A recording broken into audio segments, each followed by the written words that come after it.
Pues seguimos aquí en Tecnopol y hay una noticia que está comenzando a preocupar a la gente. Y yo creo que es bueno que entremos en los detalles para que ustedes vean qué impacto va a tener. Miren, el gobierno dominicano tiene un déficit público importante, un déficit que viene heredado del desbordamiento del gasto público que llevó a cabo durante el año pasado. Recuerden que el gobierno decidió comprar las elecciones emitiendo una cantidad enorme de gasto público, específicamente llegó ese gasto a ascender los 55.000 millones de pesos. Esos 55.000 millones de pesos de nuevo gasto que se utilizó para comprarse las elecciones generó un déficit que cuando le añadimos el nivel de déficit en el Banco Central generó entonces un déficit del sector público consolidado de 88.000 millones de pesos. Ese déficit se financió en gran parte con recursos provenientes de Venezuela.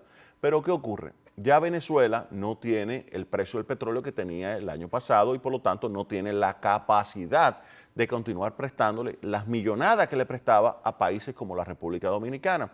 Incluso ya tenemos una situación y es que hay en propia Venezuela, hay una tendencia a decirle al presidente Chávez que por favor no continúe regalando dinero.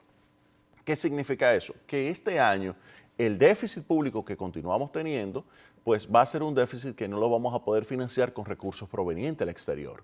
¿Cómo se va a financiar esto? Bueno, a pesar de que el gobierno estableció en el presupuesto de ingresos y ley de gastos públicos que se iba a financiar el déficit de las finanzas públicas utilizando recursos del exterior, específicamente en el presupuesto de ingresos estableció que alrededor del 95% del financiamiento del déficit iba a provenir del exterior. La realidad es que, y eso nosotros lo señalamos ya hace varios meses, es que no iba a obtener esos recursos en el exterior y que por lo tanto lo único que podía hacer el gobierno era reducir el gasto público, tener una política de austeridad. No nos hizo caso el gobierno. Al no hacernos caso, ¿qué sucede? Generó un déficit público importante y usted lo ha visto en enero y febrero a tal punto que ya comienza incluso a tener ingresos por debajo de lo presupuestado debido a la recesión económica que se está viviendo. ¿Eso qué implica? El déficit público, como no se puede financiar con recursos externos, tendrá que financiarse con recursos internos. Bien, ¿de dónde lo va a financiar? Pues el gobierno primero intentó echarle manos a recursos provenientes de la banca. ¿Y cómo lo hizo? Le dijo al Banco Central, liberalícenle a la banca 10.000 millones de pesos y digan que eso es para facilitar la reducción de las tasas de interés. El Banco Central, como buen soldado, decide liberalizar los 10.500 millones de pesos de recursos que estaban guardados de encaje legal y se los da a los bancos, pero con el objetivo de que los bancos le prestaran 3.000 millones de pesos al gobierno.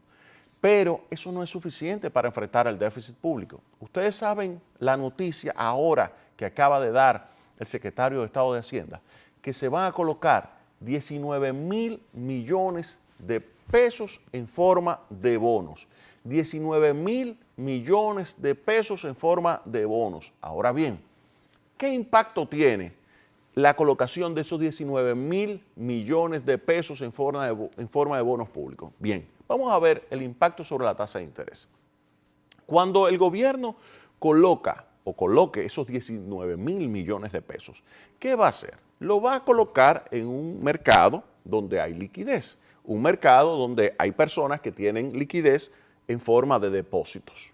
Hay otros que lo tienen en forma de inversiones en las AFP, es decir, las AFP que administran los recursos de los trabajadores, pues tienen también unas inversiones en unos títulos que lo pudo haber emitido la banca o lo pudo haber emitido una empresa privada. Pero también están propiamente los bancos que utilizan los recursos de los depositantes para prestar al sector privado.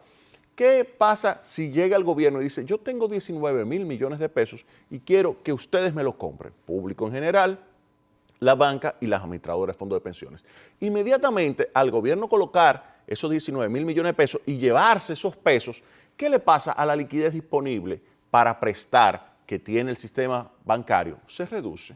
El sistema financiero, al reducir su nivel de liquidez disponible para prestar, pues tiene que subir las tasas de interés. Se la sube a los depositantes, la sube a los préstamos, la sube en términos generales. Y por lo tanto, aquí viene el primer impacto de la decisión del gobierno de colocar esos 19.000 millones de pesos en forma de bonos. Sube la tasa de interés. La subida de la tasa de interés, ¿qué repercusiones tiene sobre la economía? Pues inmediatamente reduce la capacidad de que se puedan llevar a cabo nuevas inversiones.